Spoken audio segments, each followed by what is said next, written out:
झारखंड विधानसभा का शीतकालीन सत्र शुरू हो रहा है।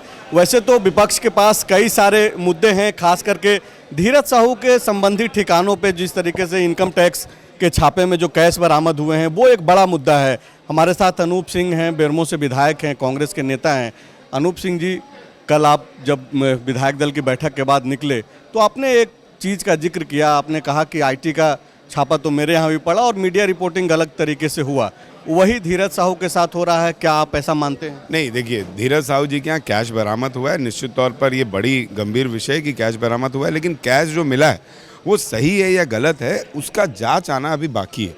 तो उससे पहले किसी को अभियुक्त नहीं साबित किया जाए। धीरज साहू जी का पूरा व्यवसाय जो है उनके परिवार का 10,000 करोड़ का व्यवसाय है और निश्चित तौर पर वो बड़े व्यवसायी रहे हैं और उनका परिवार पुराना व्यवसायी रहा है। आप देखें 1949 में धीरज साहू जी के परिवार ने हुक्मनामा के साथ डिक्लेरेशन दिया था कि 49 लाख रुपए और सोना और कितने चीज़ें उन्होंने दान दिए थे सरकार को।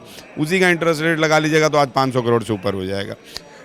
जब एक बड़ा व्यवसायिक ग्रुप काम करता है तो निश्चित तौर पर उस ग्रुप में, उस बुक्स में कैश इन हैंड भी बहुत होता है और धीरज साहू जी बोलते आ रहे हैं कि हमारा वो लीगल पैसा है।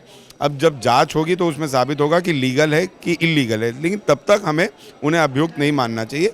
जिस दिन अगर वो अभियुक्त साबित हो गए उस दिन आप क्या, मैं भी उनके खिलाफ बोलूँगा। लेकिन जिस तरीके से झारखंड कांग्रेस के नेता और विधायक डिफेंड कर रहे हैं धीरज साहू को, केंद्रीय नेतृत्व आपका पहले ही जयराम रमेश ने ट्वीट करके कह दिया कि धीरज साहू को सामने आना चाहिए।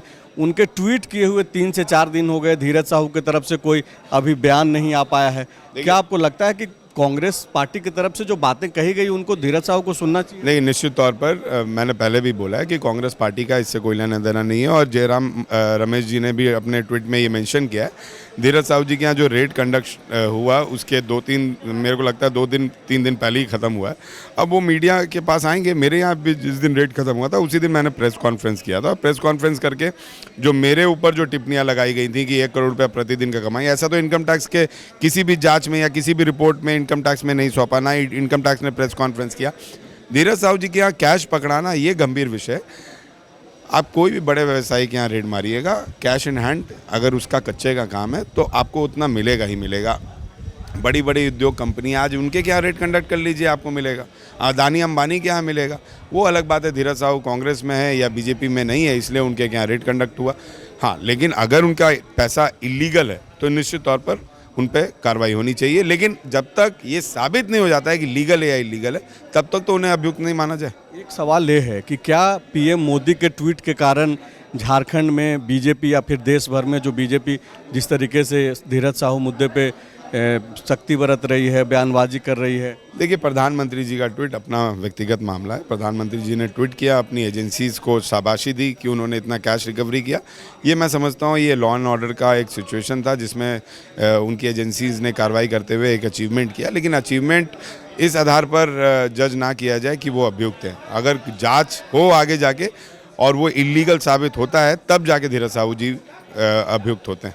शुक्रिया बातचीत करने के लिए। अनूप सिंह थे जो बोल रहे हैं कि जब तक कि उनका कैश जो बरामद हुआ है उनके ठिकानों से वो इलीगल साबित नहीं हो जाता है तब तक कोई बयानबाजी नहीं होनी चाहिए। शुक्रिया। TheFollowUp.in. Like, share and subscribe. www.thefollowup.in